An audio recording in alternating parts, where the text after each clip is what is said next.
Tapi kalau mau baca sejarah MK, sebenarnya MK sudah pernah berpengalaman untuk mencegah strategi curang securang-curangnya itu. Dan hampir 500-an lebih kabupaten kota akan pilkada di November besok. Bayangkan kalau semua masuk berperkara, itu dikali duakan saja pihak yang ingin memasukkan per kabupaten kota itu sudah 1.000 tuh. Dan itu serius semua pakai serius semua. Jadi beda sama legislatif ya. Iya. Jadi kalau mereka mau mengatakan, wah kami tidak ada cukup waktu, artinya substansi tidak diperiksa dan tidak didalami. Jadi memang akan potensial nih. Jadi bukan tidak mungkin putusan ini membangun keinginan di pilkada besok, yuk kita curang habis-habisan. Supaya nanti MK tinggal ngomong tidak cukup waktu untuk membuktikan ini. Perkara yang masuk di kami banyak sekali.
Iya, ke depan ini gambarannya seperti apa akhirnya kalau MK ini terus berkelakuan seperti ini kan ya? Apakah masih ada secerca harapan kepada MK untuk bisa menjadi penjaga demokrasi itu kira-kira? Seperti apa, Bang? Ke depannya ya? Iya. Saya mungkin sebelum jauh itu tambahannya adalah tetap putusan 90 dikaitkan dengan performa MK ke depan. Ya. Coba bayangkan Bang, masih membicarakan putusan 90, saya masih ingat tuh jejak masalahnya. Kalau dibaca 90 kan Bang, hakim yang ada saat ini yang dikaitkan dengan putusan 90 adalah Pak Soehartoyo, Arief Hidayat, dan Saldi Isra. Ya. Yang mestinya akan konsisten menolak pencalonan Gibran. Ya. Lalu tiba-tiba yang hakim yang ada di Anasir, Hakim Eni, masuk ke dalam yang menolak. Karena memang dia harusnya juga menolak. Iya, kalau dia gubernur. Karena dia gubernur kan, dia masuk. Bahkan Daniel Yusming pun harusnya menolak aja, kalau dia konsisten. Kalau konsisten 5 nih. 5 itu tapi udah kita oke lah, Prof. Eni yang faktanya ada. Iya. Tapi yang luar biasa kok Pak Soehartoyo hilang. Jadi tinggal minoritas lagi 3 orang. Pak Soehartoyo hilang, yang hakim kemarin sore Sontoloyo. Jadi itu problem. Jadi itu masih perlu ketahui juga nih. Jadi di antara 8 hakim yang menyidangkan kemarin, ada hakim kemarin sore. Ya. Arsul Sani baru diangkat Januari 2024. Dan itu orang parpol. Orang parpol P3. Yang kita tahu P3 melipir ke istana. Yang kedua, Ridwan Mansur diangkat Desember 2023. Jadi ini baru hakim 3 bulan 4 bulan. Bahkan dibandingkan Ferry Amsari saja jauh lebih layak Ferry Amsari. Karena masuk barang tuh. karena intensitas ya mengikuti MK. Kalau soal pengalaman jadi anggota DPR iyalah. Pengalaman sebagai hakim agung iyalah. Lawyer senior oke lah. Lawyer senior oke lah. Tapi intensitas mengikuti MK kalah sama Ferry Amsari. Apalagi bikin tesis tentang MK pula. Ampun. Ya kan? Yang waktu pembuatan tesisnya adalah saya nyumbang-nyumbang sedikit. Banyak. Dan dikasih tahu. Jadi orang tahu, makanya dia nggak ngelawan seniornya ini. Silakan, Fer. Jadi itu problematika di dalam ilmu tafsir yang jadi bahan studi kita bersama. Kan hakim dilarang tafsirnya ini Bang. Terlalu belak-belok. Hari ini bilang A, besok A minus, itu nggak diperbolehkan. Dan di dalam rumusannya itu dianggap melanggar etik. Karena hakim punya kecenderungan menggunakan tafsir konstitusi sesuai dengan kepentingan perkara yang ada. Iya. Jadi hari ini bilang A, besok A minus, besok sudah jadi B plus. Itu dilarang. Jadi konsistensi hakim berkaitan dengan etikanya. Nah, dalam konteks ini bisa kemudian melanggar etik.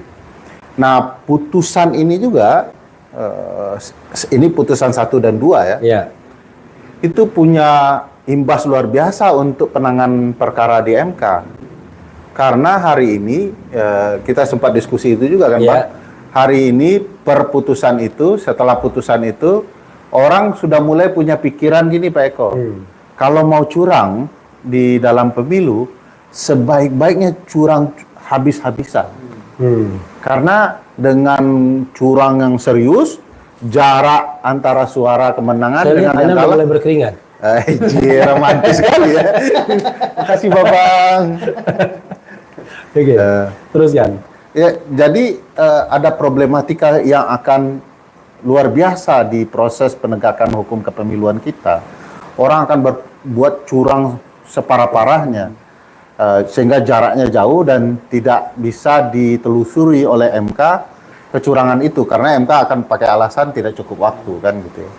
Nah, ini akan terjadi juga di Tambahkan pilkada. sedikit, kalau pakai gentong babi, segentong-gentongnya sebabi-babinya. Makanya itu Bang Effendi Ghazali pakai istilahnya. Jadi besok kalau mau curang habis-habisan, gentonglah segentong-gentongnya, babilah sebabi-babinya. Jadi betul-betul harus habis-habisan curang itu. Jadi artinya gini Bang, ada apa sekarang ini Pilpres ini bagi mereka yang akan melaksanakan pilkada nanti ini bisa menjadi pelajaran Inspirasi, pengalaman, ya. inspirasi. Oh ternyata harus melakukan kecurangan di awal di hulu ya. Nanti ketika di MK itu Bakal habis-habisan. Jadi Mas Eko ini punya kepentingan karena dia brand politika, lembaga survei, Brand ya. Oke. research and campaign. Iya, pasti akan ke sana ya, Bang, dugaan kita. Tapi kalau mau baca sejarah MK, sebenarnya MK sudah pernah berpengalaman untuk mencegah strategi curang securang-curangnya itu. Di perkara 41 PHPUD 2008 ya, 6 Romawi 2008, MK mengantisipasi kecurangan berbasis curang securang-curangnya di TPS, menjadi kemudian memperbaikinya di MK dengan mekanisme membongkar kecurangan TSM itu. Cuman waktu itu strategi politik berubah dari curang securang-curangnya di TPS menjadi pengaruhilah hakim MK kan. Oke. Maka timbullah kasus Akil Mukhtar dan lain-lain itu. Ya. Nah, Akil Mukhtar itu siapa? hakim konstitusi, mantan ketua gitu ya. Bekas teman baik saya. Bekas teman baik Bang Refli ketika dia membakar lapak pekerjaannya sendiri dengan mengkritik MK gitu ya. Dan setelah itu kemudian kita tahu bahwa MK berupaya memperbaiki terus untuk orang tidak curang dalam pemilu. Tapi faktanya sekarang di pemilu presiden ini tidak lagi bicara membongkar TSM itu. TSM tetap wewenang MK untuk mengoreksinya, kecurangan terstruktur, sistematis dan masif itu, tapi dia nggak pakai. Kemarin itu kalau mereka melihat konsep kecurangan TSM, mestinya banyak sekali hal yang terbukti sebagai kecurangan TSM. Tapi mereka mengatakan tidak terbukti. Misalnya kalau terkait dengan gentong babi, hakim yang baru masuk yang Bang Refli Jadi sampaikan. gentong babi itu bansos lah, bansos ya. Bansos. Dan lain-lain sih. Ya, sebenarnya. kalau penjelasan sederhananya adalah penyimpangan insentif anggaran untuk publik di tahun pemilu. Ya. Jadi seolah-olah dia benar karena memang anggaran itu ada, tapi sengaja diguyur di tahun pemilu supaya pemilih terpengaruh. Dan itu selalu Itu efektif. yang bahasa agamanya adalah segala sesuatu itu tergantung niatnya. Niat. Nah, niat itu bisa dilihat dari tahun pemilu atau tidak kan? Innama amalu biniat. Wes. Gitu. Jadi tergantung niatnya. Dan niatnya kalau untuk 02 ya itu udah cukup bagi hakim MK harusnya. Perasaan di senior-senior saya dulu yang bahasa-bahasa agama itu Bang Uceng ya. Oke. Sekarang sudah Saya belajar dari Uceng. bagus juga. Silakan lanjutkan gitu. Ya, jadi ada peralihan untuk melakukan kecurangan. Jadi bukan tidak mungkin putusan ini membangun keinginan di pilkada besok, yuk kita curang habis-habisan. Supaya nanti MK tinggal ngomong tidak cukup waktu untuk membuktikan ini perkara yang masuk di kami banyak sekali di seluruh Indonesia besok kan. Ya. 27 atau 37 saya lupa provinsi, dan hampir 500-an lebih kabupaten kota akan pilkada di November besok. Bayangkan kalau semua masuk berperkara, itu dikali duakan saja pihak yang ingin memasukkan Ya. per kabupaten kota itu sudah 1.000 tuh. Dan itu serius semua pakai Serius pendukung. semua. Jadi Beda kalau- sama legislatif ya. Iya. Gitu.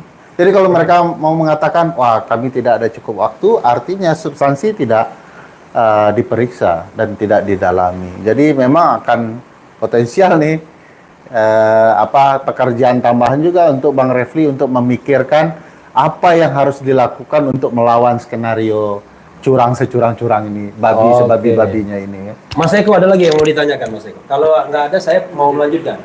Jadi begini, Fer ya. Kalau orang bilangnya udah very, karena orang besar soalnya dia. Tapi sejak pakai baju keren Jades ini Makin. ganteng. Agak langsing agak sedikit. langsing sedikit. Apalagi duduknya jauh gitu Kalau ya. itu minta 3 lagi, Bang.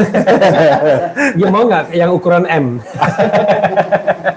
Super ketat ya. Jadi kita ini, saya justru mengkhawatirkan pilkada serentak ini sebagai bencana nasional lagi. Bukan sebagai sarana untuk merekrut pemimpin yang jujur, amanah, dan lain sebagainya. Karena sederhana, pilpres saja orang bisa segentong-gentongnya, sebabi-babinya, ya kan? Apalagi nanti pilkada. Nah, saya khawatir kekuasaan yang baru, konstelasi kekuasaan baru itu menggelar map, ya kan? Mana saja Peta juga. di 500 lebih provinsi, kabupaten, kota, dan provinsi, lalu dia tinggal conteng aja. Mana buat Anda, mana buat kita, mana yang tidak boleh lolos harus belongs to the istana, ya kan? Lalu karena serentak bermainlah, gentong babi main, kemudian nanti tinggal memasang foto. Kalau kemarin foto Jokowi, kita frankly speaking, besok foto Prabowo. Ya. Ini calon yang didukung Prabowo. Tapi kalau Jokowi masih laku, saya pikir nggak akan laku lagi. Iya. Tapi kan November tetap ya. November dan Oktober Jokowi sudah lengser. Iya, I know. Tetapi bau-baunya masih ada lah ya. Siapa November tahu. sudah pasti, Bang. Iya, enggak, bau-baunya. Oh, pasti. Nah, kan either- anak ikut bertanding. Iya, either dia pasang foto Jokowi atau Iya, foto iya. Prabowo, itu kan sama tidak sehatnya ketika politik gentong babi mau dijalankan. Kita meyakini bahwa yang baru lengser ini, dia punya pundi-pundi, oke banget kan pastinya kan. Yang baru, bisa dia fundraising lagi. Iya. Lalu, Anda masih percaya dengan politik elektoral? Pertanyaan berat. Karena saya agak skeptis. Walaupun brand politika tetap aja dia riset and campaign. ada 2 problematika ya, Iya. Bang, yang harusnya ini tidak boleh tercemar, yaitu Oke. penyelenggara 1, peradilan 1. Oke. Nah, kalau kedua-duanya sudah ikut tercemar, memang sulit diharapkan. Menurut Anda sudah tercemar belum? Ya, dimulai dari penyelenggara kita sudah tidak percaya, dari Ya. verifikasi faktual ya, Oke, bahkan di sudah seleksi tercemar. sudah tercemar. MK? Nah, memang ada pertanyaan besar dan saya yakin pertanyaan kita sama kan, dan Oke. jawabannya juga sama. Oke. Apa? Saya nggak mau membakar lapak saya seperti lapak Oh, nggak Refli apa-apa. Ya kurang lebih banyak pertanyaan ke MK. MK dianggap tidak netral lagi. MK dipertanyakan. Misalnya soal politik gentong babi, bahkan Bang, di putusan Alex Nurdin ya, Ya. kan jelas MK dalam putusannya mengatakan bahwa gentong babi itu berdampak kepada elektabilitas orang. Oke. Sehingga tidak boleh, dan ini wajib diulang. Gitu ya. Nah, kenapa kemudian di Pilpres tidak digunakan analogi yang sama dan Oke. penjelasan yang sama gitu ya. Nah, itu yang menimbulkan pertanyaan besar ke Hakim MK. Belum lagi ada hakim konstitusi seperti Pak Guntur Hamzah, Itu siapa itu Guntur Hamzah ya? dulu Sekjen MK, Oke. Itu guru besar ya? guru besar. Benar guru besar itu. Sejauh ini saya tahunya iya. Dia dipermasalahkan karena mekanisme seleksinya tidak wajar. Iya. Dan dia Bukan tidak wajar. memang Melanggar tidak- undang-undang. melanggar konstitusi dan undang-undang. Nah, ya, kadang-kadang bahasa hukum sama bahasa politik itu beda. Sulit di sini senior kita, di sana senior kita juga. Oke, ya. lalu? Jadi itu jadi masalah. Dia dipertanyakan karena proses seleksinya, dan dia merupakan hakim yang konsisten membela anak Jokowi bisa lolos. Bahkan dari putusan yang lain mengabulkan juga. Kan ada beberapa putusan Ya. 90 dia konsisten, pokoknya anak Jokowi harus masuk. Jangan-jangan sebelum diproses udah kabul duluan. Jangan-jangan seperti itu. Kan lebih tajam yang nanya daripada yang menjawab ya. Jadi memang integritas MK banyak dipertanyakan, sedang disorot, dan ini semacam kisah berulang saja. Oke. Dari apa yang pernah dialami Refli Harun di masa lalu soal integritas hakim dan netralitas hakim.